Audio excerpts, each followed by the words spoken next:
Hello cricket fans.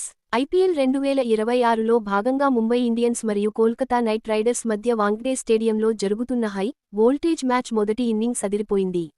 Toss గెలిచిన Mumbai captain Hardik Pandya bowling ఎంచుకున్నాడు. కానీ క్రీజులోకి దిగిన కేకేఆర్ బ్యాటర్లు మాత్రం ముంబై బౌలర్లపై బౌండరీల వర్షం కురిపించారు. ఇన్నింగ్స్ ప్రారంభించిన కేకేఆర్ ఓపెనర్లు అజింక్యా రహానే, ఫిన్ అలెన్ మొదటి నుంచే దూకుడు ప్రదర్శించారు. ముఖ్యంగా ఫిన్ అలెన్ కేవలం 17 బంతుల్లోనే 2 సిక్సర్లు, 6 ఫోర్లతో 37 పరుగులు చేసి పవర్ప్లేలో చెలరేగిపోయాడు. ఆ తర్వాత మిడిల్ ఆర్డర్లో వచ్చిన యువ కెరటం అంక్రిష్ రఘువంశీ అద్భుతమైన హాఫ్ సెంచరీతో అదరగొట్టాడు. కేవలం 29 బంతుల్లోనే 51 పరుగులు సాధించి మ్యాచ్ స్వరూపాన్ని మార్చేశాడు.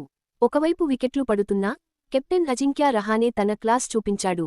40 బంతుల్లో 3 ఫోర్లు, 5 భారీ సిక్సర్లతో 67 పరుగులు సాధించి జట్టుకు పటిష్టమైన పునాది వేశాడు. ఇక చివర్లో క్రీజులోకి వచ్చిన మన రింకు సింగ్ తనదైన స్టైల్లో ఫినిషింగ్ టచ్ ఇచ్చాడు. 21 బంతుల్లో 33 పరుగులతో అజేయంగా నిలిచి కెమరూన్ గ్రీన్తో కలిసి స్కోరు బోర్డును పరుగెత్తించాడు. ముంబై బౌలర్ల విషయానికి వస్తే అరంగేట్రం చేసిన శార్దూల్ ఠాకూర్ 4 ఓవర్లలో 39 పరుగులిచ్చి 3 కీలక వికెట్లు పడగొట్టి సత్తా చాటాడు. జస్ప్రీత్ బుమ్రాకు వికెట్లు దక్కకపోయినా డెత్ ఓవర్లలో కట్టుదిట్టంగా బౌలింగ్ చేశాడు. అలాగే కెప్టెన్ హార్దిక్ పాండ్యాకు ఒక వికెట్ దక్కింది.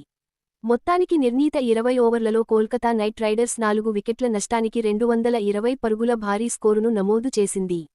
ఇప్పుడు ముంబై ఇండియన్స్ ముందు 221 పరుగుల భారీ లక్ష్యం ఉంది. సొంత మైదానంలో ముంబై బ్యాటింగ్ లైనప్ ఈ టార్గెట్ను ఛేజ్ చేస్తుందా, లేదా కేకేఆర్ బౌలర్లు ముంబైని అడ్డుకుంటారా? మీ అభిప్రాయాన్ని కింద కామెంట్స్లో ఖచ్చితంగా చెప్పండి.